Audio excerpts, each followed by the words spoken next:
अब S-400 आप जानते हैं कि चाइना के पास है, इसलिए भारत के लिए वो बहुत दुख दर्द वाली बात है, एक सिरदर्द है भारत के लिए। हमारे पास भी होगा, लेकिन हमें भी उसका मुकाबला करना पड़ेगा क्योंकि हमारे दुश्मन के पास भी है। और रिसेंटली खबरें ये आई थी कि LAC के ऊपर चाइना ने डिप्लॉय कर दिए हैं S-400 को।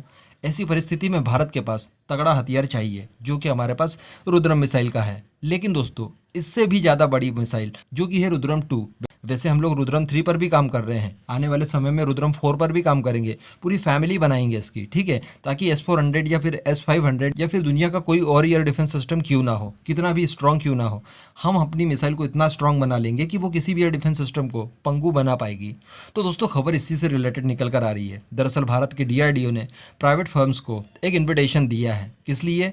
रुद्रम 2 एंटी रेडिएशन मिसाइल को डेवलप करने के लिए और उसका भारी मात्रा में प्रोडक्शन करने के लिए, क्योंकि आप जानते हैं कि भारत और चाइना का युद्ध कभी भी हो सकता है। ऐसी परिस्थिति में चाइना S-400 का इस्तेमाल करेगा ही करेगा। ऐसी परिस्थिति में S-400 को डिफेंड करने के लिए हमें भारी संख्या में एंटी रेडिएशन मिसाइलों की ज़रूरत पड़ेगी। जिन्हें नहीं पता हो उनके लिए मैं बता दूं कि एंटी रेडिएशन मिसाइल वो मिसाइल होती है जो कि अपनी प्रभाव से किसी भी एयर डिफेंस सिस्टम के रडार सिस्टम को जाम कर देती है या फिर उसे गुमराह कर देती है, जिस वजह से एयर डिफेंस सिस्टम पूरी तरह से नाकाम हो जाता है।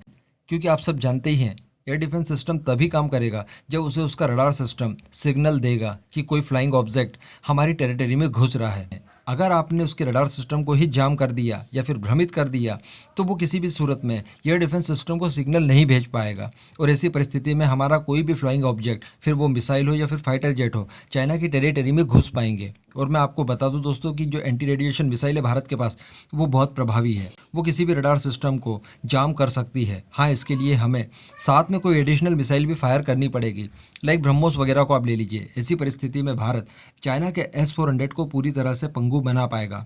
इसके लिए मैंने आपको बताया कि हमारे पास रुद्रम 1 ऑलरेडी मौजूद है और इसके मल्टीपल टेस्ट हो चुके हैं और लगभग सभी टेस्ट पूरी तरह से पिन पॉइंट एक्यूरेसी के साथ ही हुए हैं। तो हमें कोई चिंता वाली बात नहीं थी। लेकिन चूंकि हमारे पास इसका ऑप्शन है, रुद्रम 2 की टेक्नोलॉजी हम लोग डेवलप कर चुके हैं, बहुत थोड़ा सा काम बाकी है। लेकिन इस बीच, यानी वो जो थोड़ा सा काम बाकी है उसे DRDO करता रहेगा जब तक प्राइवेट फर्म्स जो है इसके प्रोडक्शन का काम शुरू कर देंगे। इनके लिए जो भी पार्ट्स चाहिए रिक्वायर्ड, जो कि नेसेसरी होंगे ही होंगे, उनका प्रोडक्शन प्राइवेट फर्म्स शुरू कर देंगी। इससे होगा ये कि प्राइवेट कंपनियों को जब काम दे दिया जाएगा तो इसका बहुत बड़ी मात्रा में प्रोडक्शन किया जा सकेगा और जल्दी भारत की सेना के पास रुद्रम 2 मिसाइलें ढेर सारी क्वांटिटी में उपलब्ध हो जाएंगी। उसके बाद चाइना को डिफेंड करना भारत के लिए कोई बड़ी बात नहीं होगी। तो दोस्तों, यहाँ पर भारत के DRDO ने सच में कमाल कर दिया, झंडे गाड़ दिए हैं बॉस। इतनी शानदार मिसाइल यकीन मानिए अमेरिका के पास भी मौजूद नहीं है।